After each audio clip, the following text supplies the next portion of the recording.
तू हमके छोड़ के तो खुश रहे तो के खुश ना रहे थे जैसे तड़प के हम मरल बनी वैसे तो के तोरा ही मेरा रुके मुए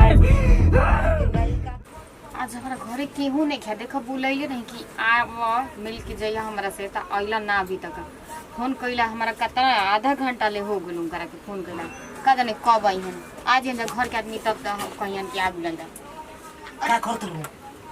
कहां हमके बोलावली बताओ जल्दी का हो गेल से काहे बोलत नहीं आई अरे तू एक तो घर में बोलाइलू आई कहीं दिक्कत हो जी तम का करब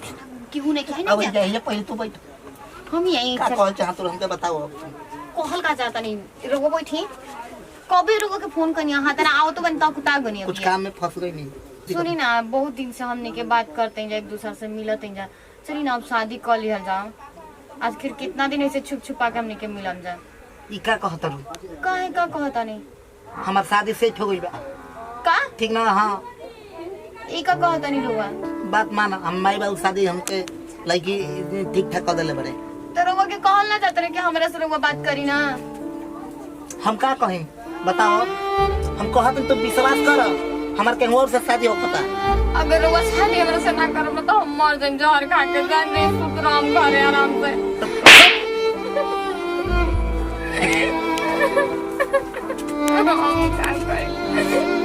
कोनो बात नहीं है ये चाहे तो हम मरिए जाए ना तो हम मरिए किंगा के दिखा अभी लइका हमर आइल ना हातना लेट हो गल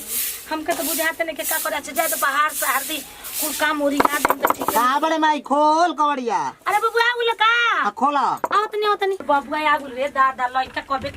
निकल बसन घर से बिना खइले पिले काहे बबुआ काहे इतना लेट हो गले रे अरे बोर विदाई में तू जाना तुम्हारी फूल है आ ये कनिया ना होला बाप रे बाप माई हमर बहुत बताई ना तो सर से करा विदाई करावे के चाहिए त इतना लेट हो गला आ गड़िया खाई ना आइले रे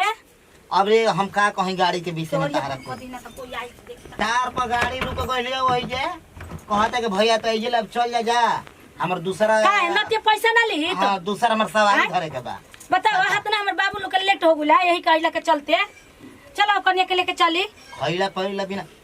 पहले कर गांव के माई लड़की मेहरारू हद बाड़ी संदेश दादा का हो गला रे चूतर छेद देले बाड़ी सन कई जगह हमार अरे जा दरे हंसी मजाक होकेला ऐसे सर होला। आ साली कुल का करे सो मजाक न करे सन बोला ना ऐसे होला माई बता ना होई ना चलो उतार चला कनिया का छावा लाइलू तार चला कनिया घूमत रालू गाली गाली डोली चढ़ के आइलू हमारा रहला के कोनो फायदा नहीं के हमरा जब खुशी छीना गेल त हम रह के का करब इससे बढ़िया हम मरिए जाए तो बढ़िया रहे हम उनकरा कैसे ना देख सकी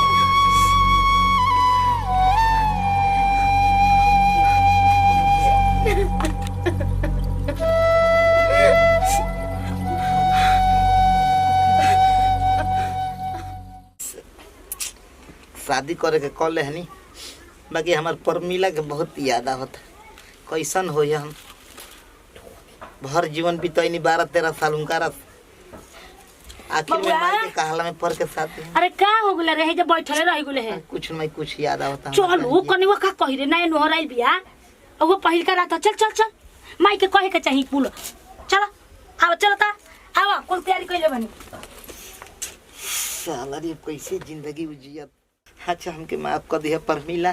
तोर से फिन भेंट करो हम हमरा के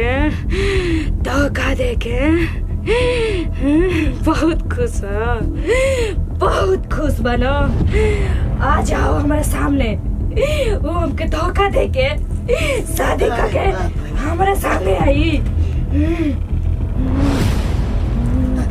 ठीक बाड़ू ना ये कैसे बोलता रू कुछ दुखा तो के का बढ़िया से रहता बढ़िया से सुना सुना तारू बोलत कहानी को हमसे अरे हम जानता नहीं कि मैं ना मेहरान को घूम कुछ उठावे का पड़ेला यही से ना बोले सन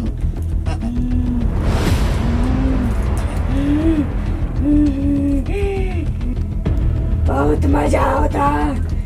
बहुत थोड़ा मजा होता शादी करके बुला के ले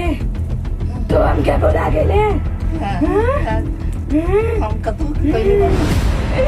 कुछ नहीं कहले लगा तो कि तू बोला जे सपतिया तो हम बोला जे तोरा पहचान में हम नहीं किया हम कौन है तोरा नहीं क्या बुझा सुगर मेरा रूपा के खूब उतान पड़े ना नहीं क्या बुझा हम जानते हैं क्या बुझाता तू क्या किरा के धोखा देले रहले याद कर तू याद कर क्या किरा के धोखा देले रहले तूने कहते हम कहाँ से खाना कोई नहीं तू हमने के वो हालत में छोड़ देले परमिला अब याद आ गई नहीं कि हम परमिला आई हम बताओ तू हमारे साथ ऐसा काहे कइला तेरे से ये उम्मीद ना रहे हम तो सोचनी कि तू हमारे साथ देबा का तू मर गई बाड़ू परमिला हम तो वही दिन मर गए जे दिन तू हमके छोड़ के आइला हम नहीं जाना बाकी अब क्या करना छोड़े न तो क्या छोड़े न तो ना मेरा रुक छोड़े तो का चाहत रे तू हमके छोड़ के तो कौन रहे तो के कौन ना रहे थे ना रहे थे जैसे तड़प के हम मरल बनी वैसे तो के तोरा ही मेरा रुक मुए नहीं का ये कर ले दिए के करते हैं धैले बड़ी बताओ हम माफ कर दूंगे ये परमिला हम तो माफ ना माफ करे कब ना माफ करे तू हमरा पे तरस खाइला तू काहे ना हमरा पे तरस खाइला हमारे बाप माई शादी करा दला तो हम क्या करिए बताओ हम जानत रही तोरा से वादा कइलो नहीं कि तोरे शादी करब हम तू बहुत तोरा से प्यार हम करत रही हद से ज्यादा करत रही तू हमसे प्यार कइले रहा था तो आज हमारी हालत ना रहे तू तो शादी का अपन जिंदगी फंसा लेला हम तो कहाँ से कहाँ हो गई ना कुछ तो मजबूरी रहे पर मिला बात तो समझ कहे नहीं को क्यों के मजबूरी ना होला सब अपना मस्ती तो बड़ा मस्ती से मजा आता तो ना बहुत मजा आता शादी का मजा आता न तेरा है न तो मेरा रही तू कैसे तो हम छोड़ दे के ना छोड़े अगर हम ना तो ना तो के अपना साथ लेके जाए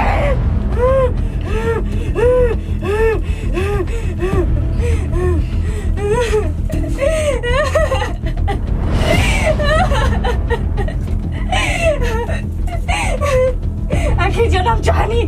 तन पूरा हो गई तो क्या अपने साथ ले गए नहीं